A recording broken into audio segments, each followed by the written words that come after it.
तुम अभी वही अटके हुए हो जहां ध्यान भी मात्र एक विचार है। ध्यान से परे जाना तुम्हारी कल्पना से बाहर है। फिलहाल तुम विचारों में उलझे हुए हो, और वो भी विकृत विचारों में। अष्टावक्र उस अवस्था से बोल रहे हैं जहां कोई विचार नहीं होता। वे स्पष्ट कर रहे हैं कि विचार की कोई आवश्यकता नहीं है, और जब विचार की जरूरत नहीं तो ध्यान की भी जरूरत नहीं। इसे समझने की कोशिश करो।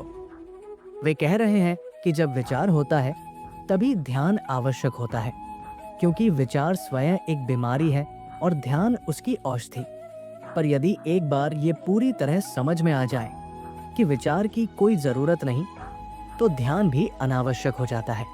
लेकिन समस्या यही है कि तुम विचारों में ही अटके रहोगे और सिर्फ इतना समझ लोगे कि ध्यान की जरूरत नहीं है। परंतु केवल ये समझने से विचार खत्म नहीं होंगे। अगर तुम्हारी समझ इतनी गहरी हो कि ये सत्य पूरी तरह आत्मसात हो जाए कि विचार की कोई आवश्यकता नहीं, तभी ध्यान की जरूरत खत्म होगी। पर जब तक ये पूरी तरह स्पष्ट नहीं होता, तब तक ध्यान की जरूरत बनी रहेगी।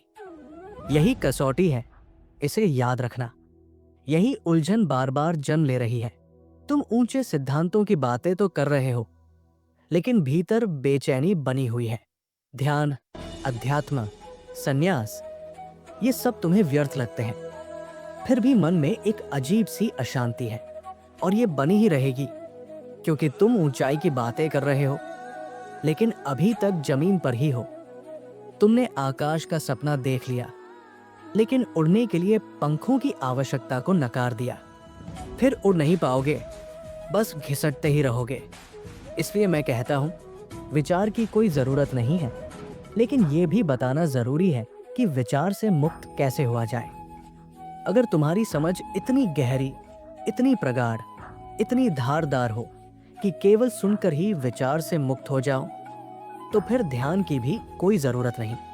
तब बेचैनी नहीं होगी, मन समाप्त हो जाएगा। और जहां मन नहीं, वहां बेचैनी कैसी? न रहेगा बांस, न बजेगी बांसुरी।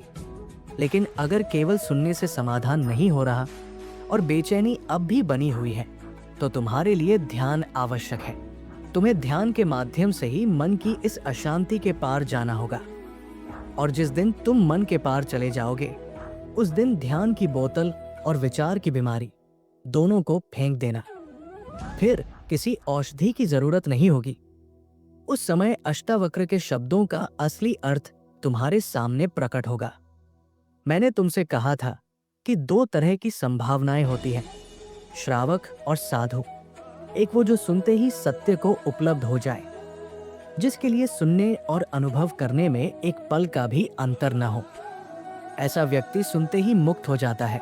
उसे किसी साधना की आवश्यकता नहीं होती, क्योंकि वह उसी क्षण सिद्ध हो जाता है।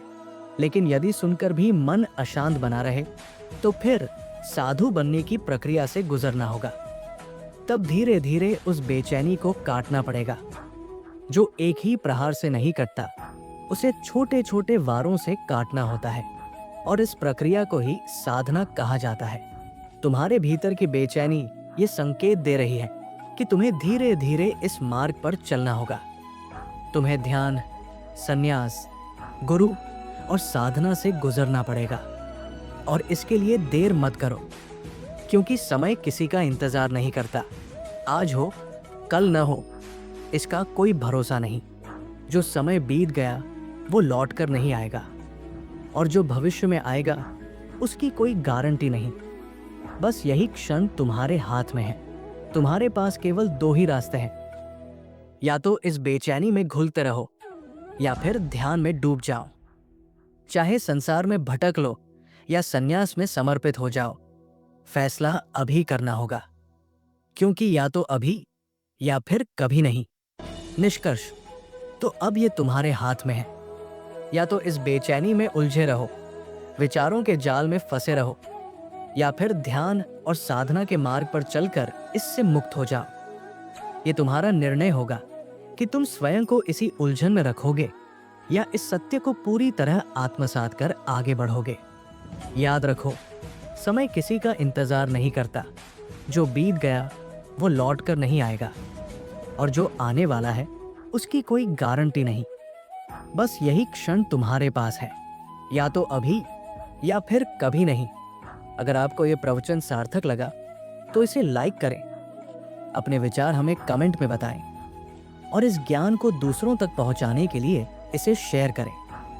हमारे चैनल प्रेरक संदेश को सब्सक्राइब करें और बेल आइकन दबाएं ताकि आपको हमारी नई आध्यात्मिक और प्रेरणादायक वीडियोस की जानकारी सबसे पहले मिले। धन्यवाद।